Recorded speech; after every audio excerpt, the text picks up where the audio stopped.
conversation know I was a part of the Summer Institute at the Oral History Project, and so it was a very important moment and a breath of fresh air in my own during my doctoral program. So I'm thrilled to be here. And I'm talking to you today about the research that I did during, can everyone see that okay? Okay. That I did for my dissertation research while I was getting my PhD in social work at the University of Washington. And the first question everyone asks me is, if you're going to the University of Washington, why did you end up in New York for your dissertation research? And the answer is because I wanted to do research with a community that I had done work with as a social work practitioner and as an activist, and that at the time that I was doing my doctorate was still very much in New York City. And I also wanted to do community based participatory research, and most of my relationships were still in New York City, and so to assemble a community advisory board and do all the things that I wanted to do for my dissertation research, it made a lot of sense to come back to New York. And I'm glad I did, and now I'm leaving. So, which is sad, but also I'm so thrilled to be starting a new position. So the name of my talk is Both Our Voices, a feminist relational approach to life history interviews with juvenile justice involved LGBTQ young adults. And the reason I called it Both Our Voices is because, as I was saying earlier, I think that, well, for a few reasons. One is that I think that your own story of moving through a doctoral program and taking on a research project and negotiating IRB and negotiating a quantitative department and all those things, your own story very much becomes a part, woven into the stories of the participants who you're interviewing. I also really wanted to emphasize that for me and within qualitative research and oral history, I think that it's a very relational, dialogical, reciprocal process that is very much shaped by who you are in relation to who you're talking to. And I think that I come from social work, which is still a very kind of scientific method, although there are many of us who are pushing against that. And within that sort of Western scientific orientation, there's not supposed to be a self in the research. You know, you're socialized to understand that you're an objective observer of a population. And I feel like that's a dehumanizing way of thinking about both the people that you're doing research with, but also about yourself. And so I really wanted to emphasize that, you know, I was bringing myself front and center to this encounter, and that my research was really relationally based, both in terms of the interviews themselves, but also in terms of assembling a community advisory board, which I did initially with people who I knew from my work or from activism or from other kinds of friendships I had in New York City. So in that way, it was also very relationally situated. So I wanted to first, before I present my own dissertation research, whose name, the name of the project is Overrepresented, Underserved.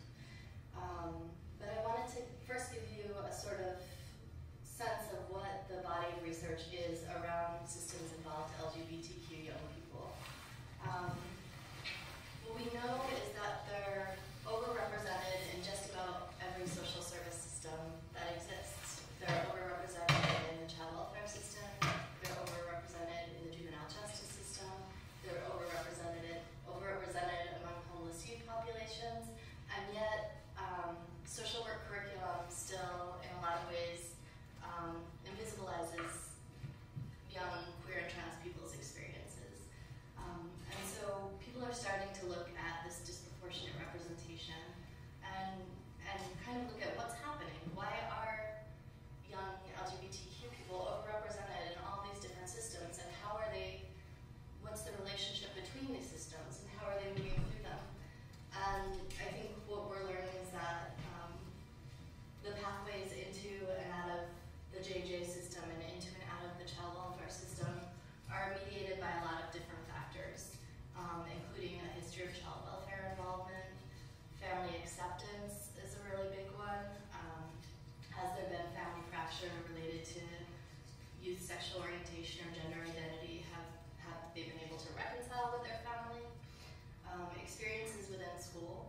There's been a lot of attention in the last couple of years to the role of school bullying on LGBTQ young people. Experiences within the juvenile justice systems themselves, and experiences within the community where we're learning that, particularly among urban, queer, and trans youth of color, there's actually a lot of profiling happening by law enforcement. And so that's also contributing to the really high rates at which we're seeing young people in the juvenile justice system. So just a quick overview of the research. Looking at the experiences of LGBTQ youth in care, and by that I mean within the foster care system, has shown that they experience chronic physical and verbal harassment from both peers and caregivers related to their sexual orientation and gender identity. And Gary Mallon was actually the first person to look at LGBTQ youth in the foster care system, and that was, a big part of the class action suit that was brought against the city that led to the development of LGBTQ homes. That they're overrepresented in homeless youth populations, and that they're likely to experience multiple unstable placements and placement interruption because of peer and caregiver discomfort related to their sexual orientation or gender identity. So what you hear a lot of, unfortunately, are stories of young people who have been placed with foster families or placed in group homes, and then when it becomes clear to either the young person and or their foster family that they're LGBTQ identified, unfortunately, sometimes that results in the end of the placement for various reasons. And so while we're talking about a child welfare context that's really broken for every youth, and in which youth experience too few unstable placements, I think it's exacerbated in unique ways for LGBTQ young people. In a survey of 400 homeless LGBTQ youth, 65% reported having been child welfare involved at some point. Half of the sampling of gay and lesbian young people in out-of-home care reported having been homeless at some point in the past. So you see that there's a lot of back and forth between different spaces. LGBTQ youth are overrepresented among homeless youth populations. In one study, 39% of homeless gay and transgender youth reported being involved in the juvenile justice system at some level.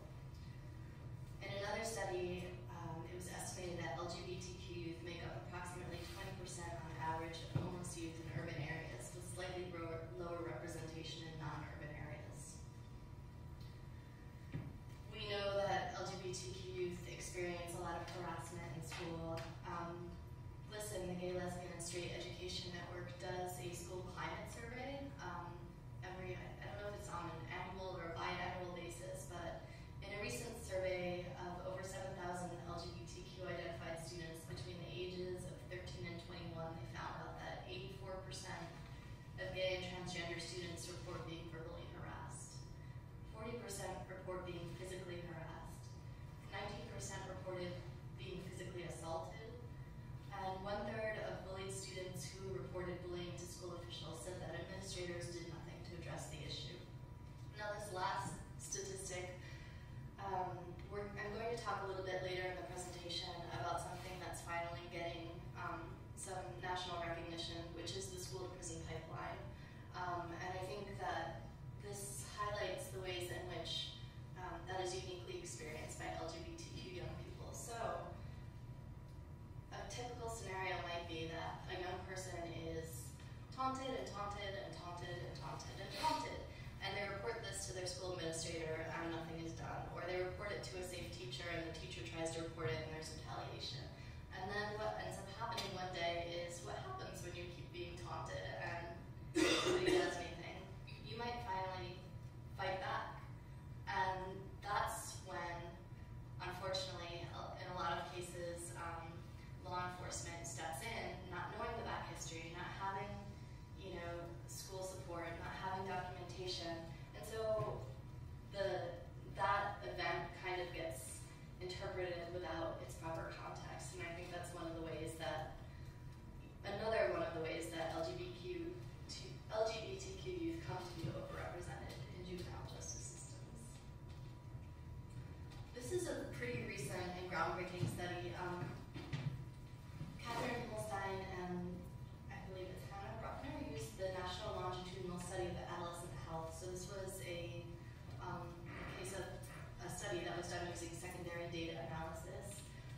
and based on a population-based sample, they found that non-heterosexual adolescents, especially girls, are disproportionately sanctioned by schools and criminal justice authorities, despite the fact that they're not engaging in more law-breaking behavior, and that this may be contributing to their overrepresentation in the juvenile justice systems.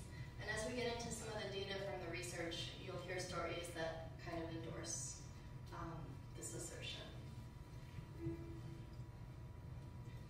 So my own argument is that understanding LGBTQ youth's complex pathways into and out of the juvenile justice system should look at this constellation of factors holistically across the lifespan to illuminate the ways in which pipelines or systems of what I call revolving doors are created at the intersection of systems. The research questions I was asking for this particular study were, how do LGBTQ young adults who have previous experience in girls' detention facilities in the juvenile justice system understand, negotiate the contours of their sexual orientation, gender, and gender identity in relation to age, race, ethnicity, and other aspects of identity?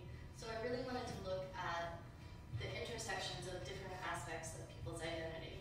I'm not just a young queer-identified woman, but I'm also a young woman of color, and how might my experience be different from a young queer white woman? And so because of the dual realities of overrepresentation of LGBT youth and overrepresentation of young people of color, I really wanted to get at what's happening at those intersections.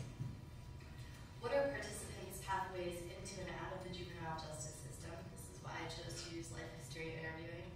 And what were participants' experiences in girls' detention facilities in New York? And this is the part where, when we were talking earlier, and I said, I don't think that if I had interviewed young people in detention facilities, I would have heard the stories that I heard. This is the research question that I think I would have gotten a lot less information about had I not been talking to young people outside of the facilities, because I think that they felt so much safer talking to someone about it outside.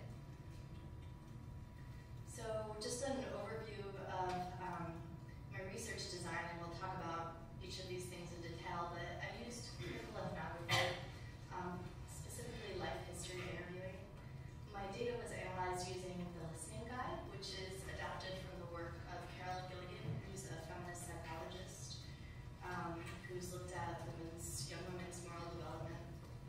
And it was done within community based participatory research orientation. And so for that reason, I assembled a community advisory board that I'll talk to you a little bit more about. What is critical ethnography? So one of my favorite scholars who writes about critical ethnography is Sweeney Madison.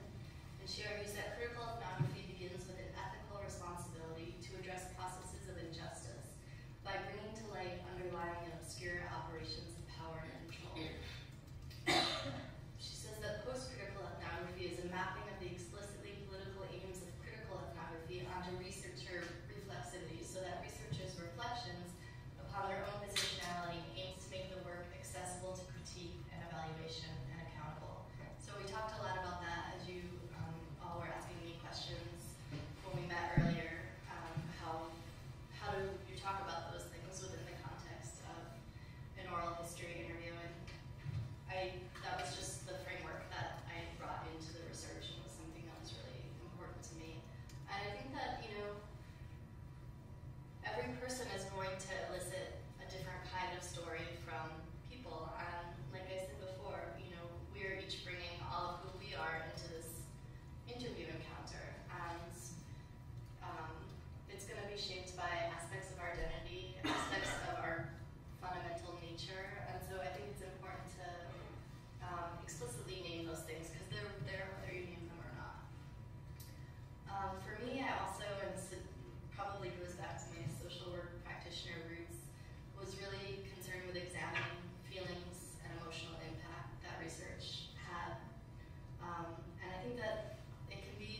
fairly consistent with stereotypical notions of what a woman is in our society.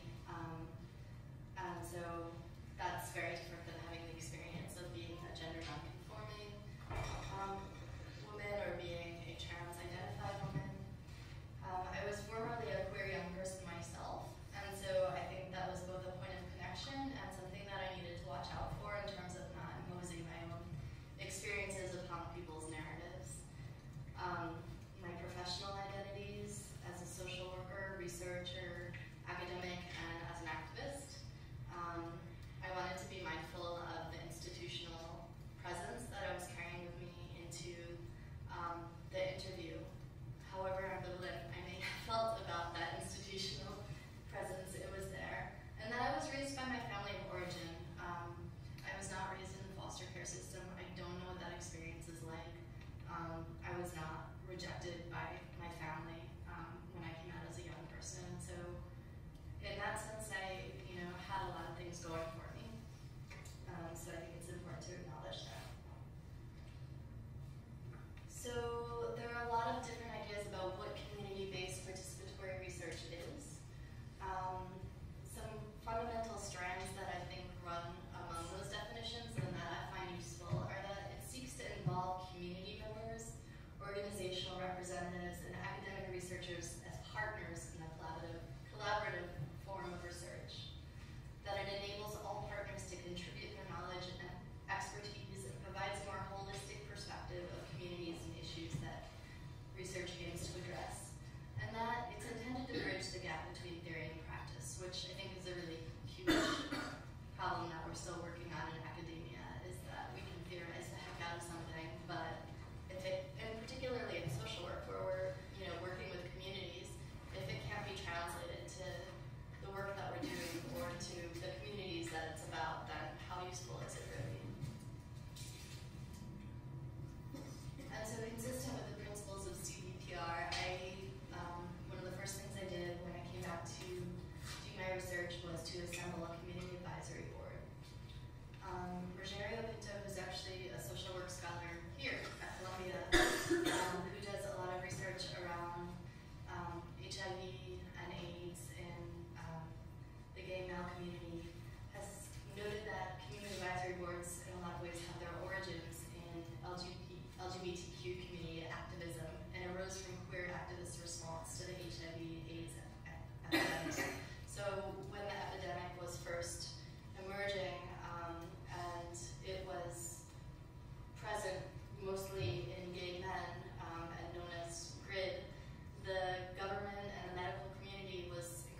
design, with the interview guide creation, with recruitment, with the interpretation of interview findings, and now with dissemination of findings. Recruitment itself was facilitated by the CAB and took place through LGBTQ serving social service agencies and community-based organizations in New York. Activist groups organized by and for young queer and transgender people. That was something that was really inspiring. Once the call went out and there was a flyer that began to be circulated, it went around and between different networks of young organized queer and trans people, which to me was so beautiful and just, testimony to the commitment of young people, young LGBTQ people to their community. To LGBTQ campus centers at New York City-based colleges and universities, and other community-based research and oral history projects, internet-based listservs, and peer recruitment. So a few of the people that I interviewed actually referred other participants to the study, which was neat. And this is the recruitment flyer that a friend of mine who is an artist very generously made for the project. And it went through a couple of different iterations before we got to this final project.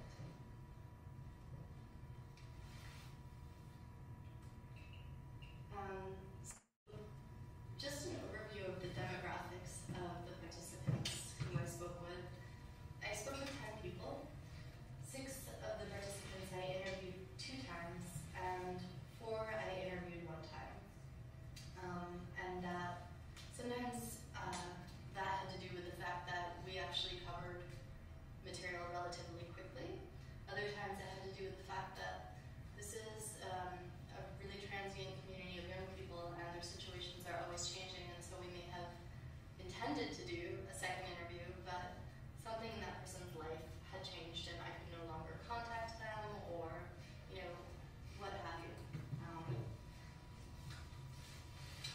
In terms of sexual orientation and gender identity, I think one of the largest things that came out was just the absolute fluidity of identities, of sexual orientation and gender identity, which were sometimes distinct and other times really co-constructed, and definitely in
within the last year through an initiative called Close to Home. Youth from New York City who had previously been sent to upstate facilities if they were juvenile justice involved and it was determined that they were going to be placed in detention, are now actually either being placed in facilities in New York City or being offered community-based alternatives. And so this represented a really big change in the way JJ systems operated for youth within New York City. And I think it's really important, as we're at this moment of change, to take stock of what was happening for these young people in these facilities. And I think it was during the classroom conversation earlier that I said, you know, people were having some violent experiences in facilities, and it became clear pretty quickly that when they would try to report it, they would be retaliated against, or they would not be taken seriously. And so I felt strongly that we can't count on an institutional history of what's happened for these young people. And so I thought it was particularly important for that reason to collect their narratives at this particular moment. And this form of narrative resistance has a long history of use within queer and trans communities. So ACT UP has done an oral history project. Fierce, which is a queer youth of color community organizing group in New York City, has done a video ethnography called Fenced Out. And my intention in doing this work as an academic, but also working with the community, was to honor and supplement and support those community-based oral history projects that are currently taking place. I think it's really important for communities to be able to do their own research and for us to really value that research. So just the kind of nuts and bolts of the interviewing itself, participants were invited to take part in 1 to 2 interviews for which they were compensated $40 each. Using a semi-structured interview guide whose probes were modified as new themes emerged in the interviews. The interview guide was designed in collaboration with the Community Advisory Board, who helped develop questions, and it covered topics related to family, school, child welfare, and other social service systems involvement, interactions with law enforcement, relationships, identity, spirituality, experiences in detention and afterwards.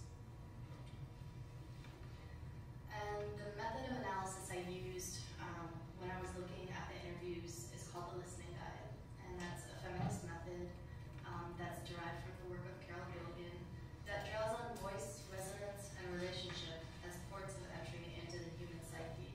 And so in other words, every aspect of who we are and the experiences that we have becomes imprinted on our voice, becomes a part of our voice. And so trying to identify what that voice or those voices are when someone is telling their own story is a really complex process that in this case involves multiple listenings.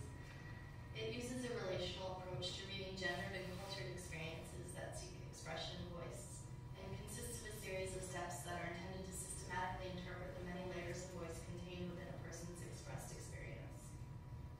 And I'm going to talk a little bit about what each of those steps is.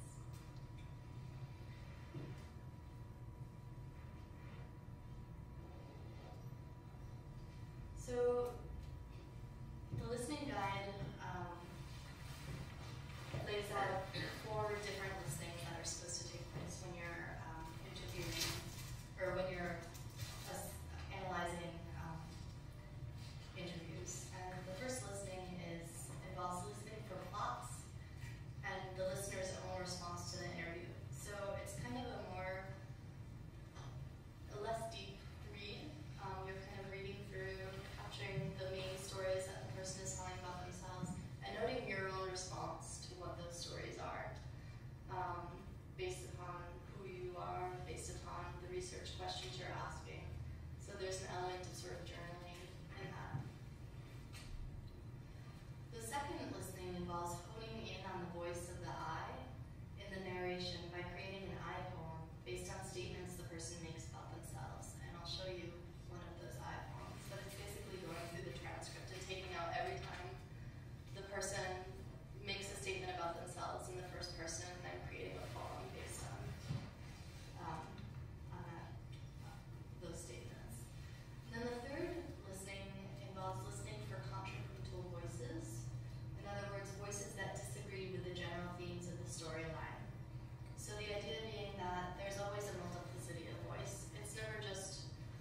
one storyline. It's never just, you know, one voice, that there's a lot of things happening when someone shares their story with you, and they're sort of weaving in and out of one another. And so listening for voices that maybe run contradictory to the dominant voice in the interview.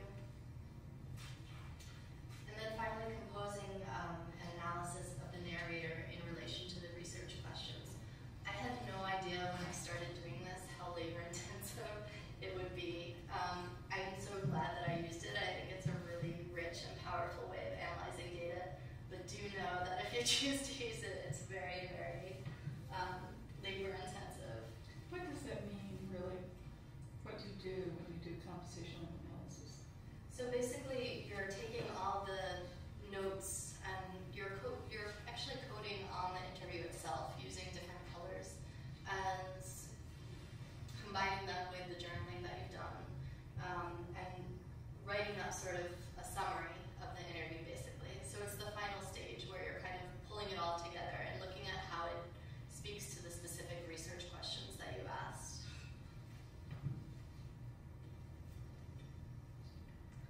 I also just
understanding and construction of their own identity. This is from a participant, Rashawn.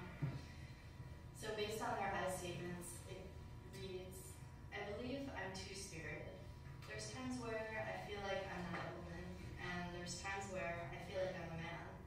I tend to use anyone supporting that particular situation. I'm in a particular area, I feel an energy or something that seems like it's homophobic. I'll use female pronouns. I won't even say I'm open, he, she, them, or they. I'll come out, I present myself. I tend to be open with that, except for a homophobic situation. I'm female in that. I do use both bathrooms. I'm feeling like I woke up a man today. I'm using the men's bathroom. I would sit here and say that I'm separate. I sit here and I don't compile it together. It's for another person. I do compile it together. It's because it's me. I know I both. I think I'm the epitome of male and female. I'm in the middle.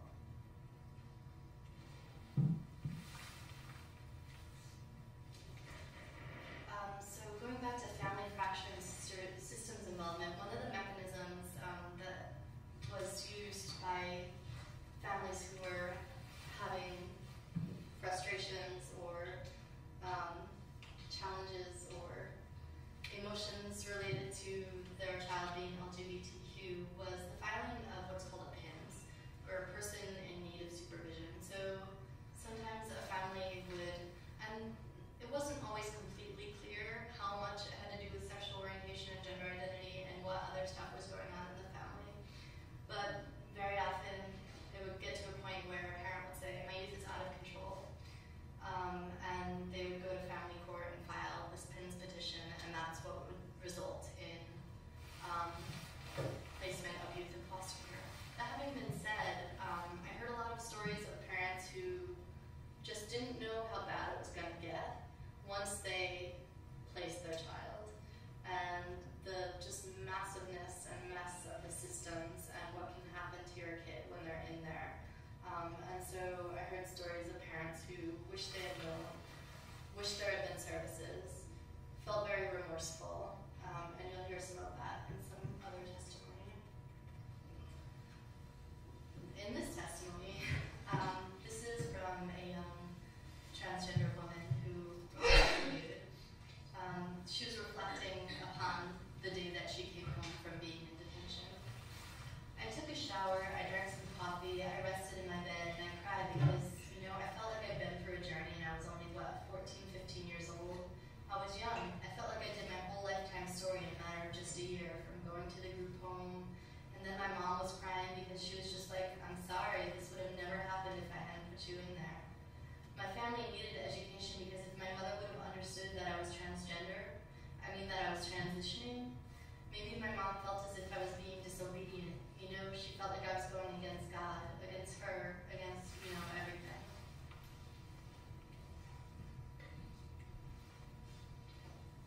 This is a participant named Justice's description of her experience of being bullied at school. Hell yeah, I was bullied all the time, all the time, all the time. Beat up by boys, it was so embarrassing. Oh man, one day I got beat up so bad, because I thought I was a little boy. You couldn't tell me I wasn't a little boy back then. I got beat up so bad, I had like a bruise, I think, might have been sit there, on my eye for the longest time. This kid really showed me yo, I'm going to teach you how to, you want to be a boy, I'm going to show you what a boy can do. He messed me up, and not only that, even in elementary, any school I went to, I dealt a lot with, whether it be teachers or kids. School was tough. School was really tough. Justice also talked about sanctions that were brought against her in school that she felt like had to do with her gender presentation. I asked actually if she felt like she had been punished in school for her gender presentation. All the time, she would always get phone calls home for me. That's her paternal grandmother who was actually raising her. And I tell her yo, I didn't do it.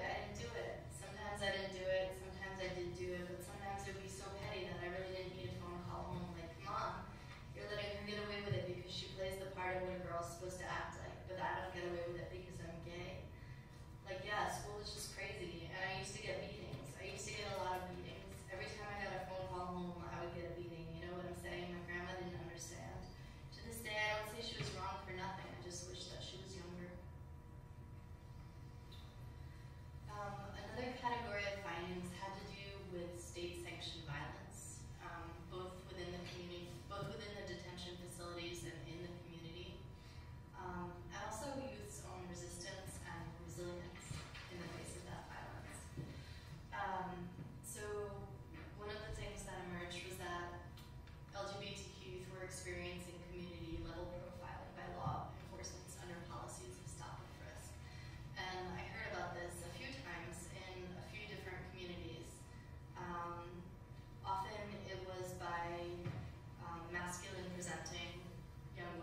Chelsea Pierce, which